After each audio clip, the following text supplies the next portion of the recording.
मैं बताने वाला हूँ ईसीएस वोमेन टी10 स्वीडन का जो मैच नंबर 6 है ना भाई, उसके बारे में यहाँ पे बताने वाला हूँ। अब देखो भाई, पिछले मैच की मैंने प्रिडिक्शन की थी कुवैत टी20 समर लीग का जो मैच था 21वां, उसके बारे में मैंने प्रिडिक्शन की थी। देखो मैंने प्रिडिक्शन तो अच्छी की थी, बट जो मेरी टीम दी थी ना मैंने टेलीग्राम के, वो उतनी अच्छी नहीं थी भाई। एक तरफा हमने पहले क्लीन स्वीप किया हुआ है, जेल में भी काफी अच्छी खासी रैंक लाई हुई, उस हिसाब से हमने मतलब बराबरी का मुकाबला रहा था, ना ही लॉस हुआ था ना ही हमारा ये ना ही फायदा हुआ था। तो भाई देखो, अब ऐसा क्यों हुआ था, क्योंकि मेरे को याद नहीं था कि मैच है। तो 10 मिनट जब लाइनअप का बच गया था, अचानक से मैंने देखा, तो फिर उसके लिए मेरे को जल्दीबाजी में टीम बनानी पड़ी, जिसकी वजह से मैं वो सारी डिटेल्स सर्च नहीं कर पाया और मैंने जल्दीबाजी में आपको टीम दी थी। तो कोई बात नहीं भाई, पिछले मैच का जो भी हमारा लॉस हुआ होगा या फिर हमने जो प्रॉफिट नहीं किया होगा, उसका भरपाई मैं इस मैच में करूंगा। और जिस तरीके से पिछला हमारा ईसीएस वोमेन स्वीडन का जो मैच मैंने प्रिडिक्शन की थी, और एक तरफा हमने जेल में भी अच्छी खासी रैंक लाई थी और स्मॉल लीग की टीम में क्लीन स्वीप किया था, तो आज के मैच में मैं उसके पूरी तरीके से कवर करने वाला हूँ और एक तरफा आपको मैं विन कराने वाला हूं। तो भाई आपने क्या करना है, पूरी तरीके से वीडियो को देख लेना है और पता कर लेना है कौन सी प्लेयर कहां पे आएगी बैटिंग करने के लिए, कि कितने ओवर की बॉलिंग डालेगी, चलेगी नहीं चलेगी, फ्लॉप होगी, क्या करना चाहिए, सारी जानकारी यहाँ पे बताने वाला हूँ मैं आपको, स्टेट के साथ सब कुछ। आपको क्या करना है, पूरी तरीके से वीडियो को देख लेना है और कोशिश करनी है अपनी टीम खुद से बनाने की। अगर आपकी टीम नहीं बना पा रहे, आपको चाहिए कि बनी बनाई टीम मिल जाए, तो क्या कर सकते हो, फाइनल टीम मैं अपने टेलीग्राम के चैनल पर देता हूँ, जिस टेलीग्राम चैनल का लिंक मैंने डिस्क्रिप्शन बॉक्स में दिया हुआ है, उसके अलावा कमेंट बॉक्स में मैंने पिन कमेंट किया हुआ है, तो वहां से भी जाकर टेलीग्राम चैनल ज्वाइन कर सकते हो। उसके अलावा भाई क्या करना, एक लाइक जरूर कर देना और प्लीज भाई चैनल को भी सब्सक्राइब कर देना। तो चलो मैच को ऊपर आते हैं। देखो भाई, मैच नंबर 6 है इस टूर्नामेंट का, डीआईएफ वोमेन और यहाँ पे एसटीओ वोमेन के बीच में ये मैच होने वाला है। वेन्यू की बात करें तो भाई बोथियार का क्रिकेट सेंटर में ये मैच होने वाला है, यानी कि सेम वेन्यू रहने वाली है। वुमेन्स के मैच है ना, तो वुमेन्स के मैच में यहाँ का एवरेज स्कोर लगभग 100 के आसपास का रहता है टी10 के हिसाब से देखा जाए तो। अब देखो हम करते क्या थे, टॉप ऑर्डर के बल्लेबाजी लेते थे मेंस वाले मैच में और ऑलराउंडर्स पर फोकस करते थे और डेथ वाले बॉलर्स लेके चलते थे। लेकिन वुमेन्स का मैच है तो इसमें थोड़ा सा चेंजेस करेंगे, हम टॉप ऑर्डर के बल्लेबाज लेंगे, प्लस मिडिल ऑर्डर में जो बैटिंग करने आती है बैटर्स, उनको भी लेना है अपनी टीम में। ऑलराउंडर्स पे तो फोकस करना ही करना है और स्पिनर्स को भी अपनी टीम में ले सकते हो। अब देखो मेंस के मैच में पेसर्स को ज्यादा विकेट मिलते हैं, पर वुमेन्स के मैच में स्पिनर्स को भी ज्यादा विकेट मिलते हैं, क्योंकि स्पिनर्स को हिट करने के चक्कर में बल्लेबाज अपना विकेट गवा देती है। इसलिए अपनी टीम में इस तरीके से टीम बनानी है, कोशिश करनी है अपनी टीम इसी तरीके से बनाने की। आगे चल के मैं आपको बता दूंगा किस तरीके से लेना है, किसे ड्रॉप करना है। सबसे पहले विकेट कीपिंग सेक्शन में आते हैं, अन्य वेदिया आती हैं यहाँ पे। अगर वेदिया की बात करें तो भाई सबसे ज्यादा important player wicket keeping section में यही रहने वाली है। ये दो तो खेलेंगे नहीं और यहाँ पे एच नईर का बैटिंग ऑर्डर काफी नीचे है, तो इसलिए इसको नहीं टीम में लेना है। अपनी टीम में जेल की टीम हो चाहे स्मॉल लीग की टीम हो, वेदिया को अपनी टीम में लेना है। सिलेक्शन देख सकते हो, 99% लोगों ने लिया हुआ है, 101 पॉइंट दी हुई है, 3 मैच खेली हुई, तीनों में काफी अच्छा खासा परफॉर्मेंस दी हुई है। अगर ओवरऑल अगर इसके स्टैट्स की बात करूँ, इसने 10 मैच खेला हुआ है, 105 रन इसने स्कोर किया हुआ है, 15 की एवरेज है और भाई 7 मैच में बॉलिंग भी करी है इसने। तो बॉलिंग से उम्मीद मत करना, सिर्फ बैटिंग से आपको परफॉर्मेंस करके देगी, तो आपने इसे ही अपनी टीम में लेना है। बैटिंग सेक्शन में आती है, बैटिंग सेक्शन में सबसे पहले डेलमोट आती है। अगर मैं डेलमोट की बात करूँ तो भाई देखो, ओपन आती है बल्लेबाजी करने के लिए, ये प्लेयर ओपन आती है। प्लस अभी तक इसने 3 मैच खेला हुआ है, 3 मैच में बिल्कुल ही फ्लॉप रही है बैटिंग से, पर तीनों मैच में इसने बॉलिंग करी है। एक मैच में 2 ओवर की बॉलिंग करी, बाकी लास्ट के 2 मैच में 1-1 ओवर की बॉलिंग करी है, भले विकेटलेस गई है। तो मैं कहूंगा ना, इस प्लेयर को देखो फॉर्म में है नहीं, तो इस प्लेयर को जेल की टीम में ट्राई करना है। सिलेक्शन कम है, ओपन आती है, प्लस बॉलिंग भी कर रही है, तो इस प्लेयर को जेल की टीम में पक्का ही ट्राई करके आपने चलना है। फिर यहाँ पे गंगवानी आती है। गंगवानी की बात करें, दूसरे नंबर पर आ रही है बल्लेबाजी करने के लिए। अब लगभग इस टूर्नामेंट में अभी तक 3 मैच खेला हुआ है, 2 बार 19 से 19 रन की पारी खेली है और लगभग हर एक मैच में इसने बॉलिंग कराई है, भले ही उतना विकेट नहीं मिला है। तो आपको बैटिंग से और बॉलिंग से दोनों तरीके से पॉइंट देगी, ये प्लेयर इंपॉर्टेंट रहने वाली है हमारी टीम में, इस प्लेयर को भी अपने लेके चलना है अपनी टीम में।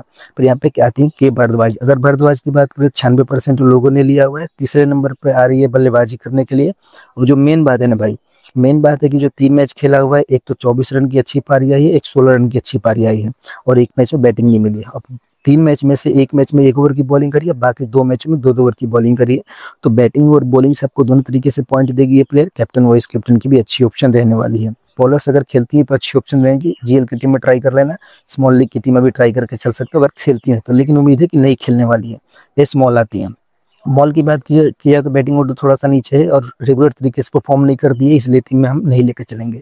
उसके बाद यहाँ पे आती है ए सिंह। अगर मैं अभिलाषा सिंह की बात करूं तो भाई ओपन आती है बैटिंग करने के लिए, लेफ्ट हैंड बल्लेबाज है, लेफ्ट हैंड बल्लेबाजी करती है।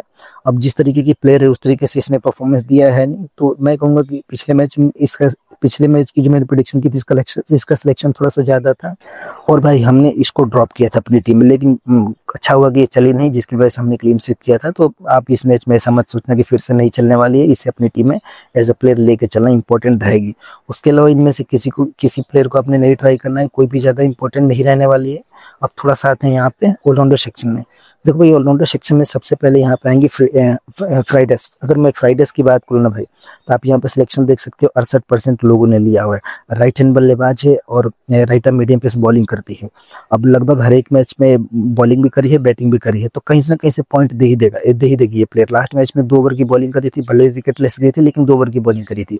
तो बैटिंग और बॉलिंग से कहीं ना कहीं से आपको पॉइंट देने की काबिलियत है इसमें, तो इसलिए आपने इसे अपनी टीम में एज अ प्लेयर लेके चलना इंपॉर्टेंट रहने वाली है। फिर यहाँ पे आते हैं जी शुक्ला। अगर शुक्ला की बात करें तो पिछली मैच में हमारा कैप्टन थी, 297 पॉइंट दी हुई है इसने और लगभग सबकी टीम में ये प्लेयर होगी। वन डाउन आएगी बैटिंग करने के लिए। राइट हैंड बल्लेबाज है, left arm medium pace bowler है। हर एक मैच में बैटिंग से पॉइंट, बॉलिंग से पॉइंट, जितने मैचेस खेले हैं सब में इसने 2-2 ओवर की बॉलिंग करी है। इसके स्टैट्स की बात करूँ तो इसने 10 मैचेस खेला हुआ है, जिसमें से 90 रन इसने ओवरऑल बनाया हुआ है, 12 की एवरेज है। प्लस यहाँ पे 10 मैच में बॉलिंग भी और 9 विकेट है, और जो 10 मैचों में बॉलिंग करी है 19 ओवर की बॉलिंग करी है। तो लगभग हर एक मैच में इसने बैटिंग और बॉलिंग से पॉइंट दिया हुआ है, तो इसलिए हमारी टीम में कैप्टनसी की सबसे अच्छी ऑप्शन रहने वाली है। फिर यहाँ पे श्रीधरा आती हैं, बैटिंग ऑर्डर थोड़ा सा नीचे है, जीएल की टीम में ट्राई कर सकते हो, स्मॉल लीग की टीम में उतनी ज़्यादा इंपॉर्टेंट नहीं रहने वाली है। फिर यहाँ पे आती हैं, उसके बाद श्रीधरा की होगी कविता आती है। कविता को अपनी टीम में नहीं ट्राई करना है आपने, क्योंकि कविता को अगर देखा जाए तो बैटिंग ऑर्डर थोड़ा सा नीचे रहता है और इसको इरेगुलर तरीके से परफॉर्म नहीं करती, इसलिए नहीं लेना है। फिर यहाँ पर दीपा जोशी आती हैं। अगर मैं दीपा जोशी की बात करूँ भाइयों, तो पिछले मैच में देखो टॉप ऑर्डर की बल्लेबाज है, पिछले मैच में 22 रन की पारी खेली थी प्लस 1 ओवर की बॉलिंग करी थी। तो जीएल की टीम में ट्राई कर सकते हो, captain vice captain small league की team as a trump card player अपनी टीम में ट्राई करके चलना, क्योंकि भाई देखो उसका सिलेक्शन काफी कम है और इसने बैटिंग भी करी है पिछले मैच में और बॉलिंग भी करी है, टॉप ऑर्डर की बल्लेबाज है, तो इसलिए जीएल की टीम में कैप्टन वाइस कैप्टन ट्राई कर सकते हो। अब थोड़े से रिस्की प्लेयर है ना, तो आप इस स्मॉल लीग की टीम में भी वीसी ट्राई करके चल सकते हो, क्योंकि अगर ये प्लेयर चल गई तो हमारे लिए जीतना काफी आसान हो जाएगा। फिर यहाँ पे आती है ए वैद्या। अगर वैद्या की बात करूँ तो सबके टीम में होगी ये प्लेयर, 178 पॉइंट अभी तक इसने दिया हुआ है।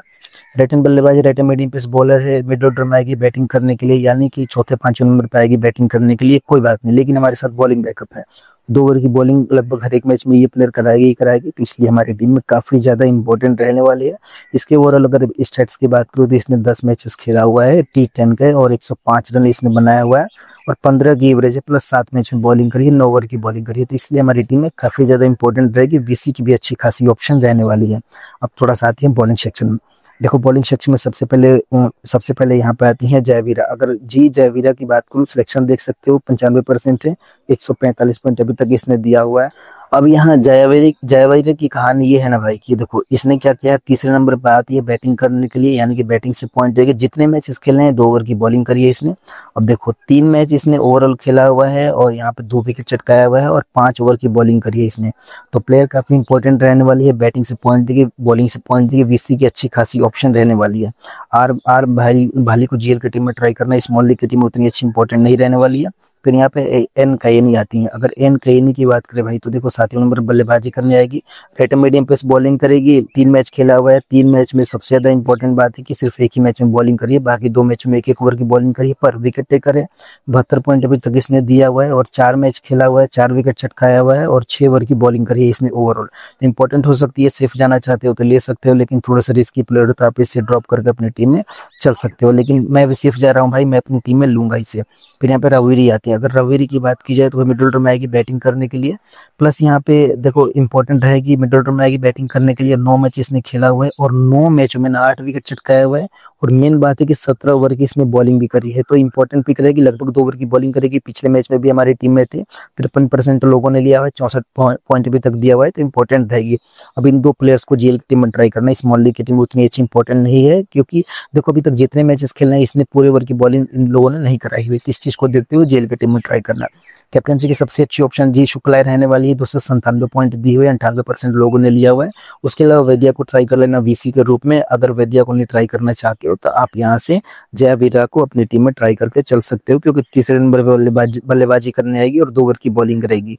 अगर मैं जेल की बात करूँ, जेल में किसी कैप्टन वाइस कैप्टन ट्राई करके चल सकते हो, तो सबसे अच्छी यहाँ पे ए वैद्या रहने वाली है, 101 पॉइंट अभी तक दिया हुआ है, जेल की टीम में ट्राई कर लेना। उसके अलावा भाई देखो यहाँ पे दीपा जोशी मैंने आपको बताया था एक इंपॉर्टेंट पिक। 22 रन की पारी खेली थी पिछले मैच में, 1 ओवर की बॉलिंग करी थी, 12 विकेटलेस गई थी, तो ये सबसे अच्छी ऑप्शन रहने वाली है जीएल की टीम में। तो अब याद रखना, फाइनल टीम यहाँ पे आपको नहीं बता पाऊंगा, फाइनल टीम आपको टेलीग्राम के चैनल पर मिल जाएगी। सारी अपडेट मैं आपको बता दूंगा किस किस प्लेयर को कैसे रखना है अपनी टीम में, ए टू जेड सारी जानकारी यहाँ पे मिल जाएगी। तो भाई उम्मीद है कि आपको सब कुछ समझ में आ गया होगा। तो भाई वीडियो देखने के लिए, अपना कीमती समय देने के लिए आप सबका बहुत बहुत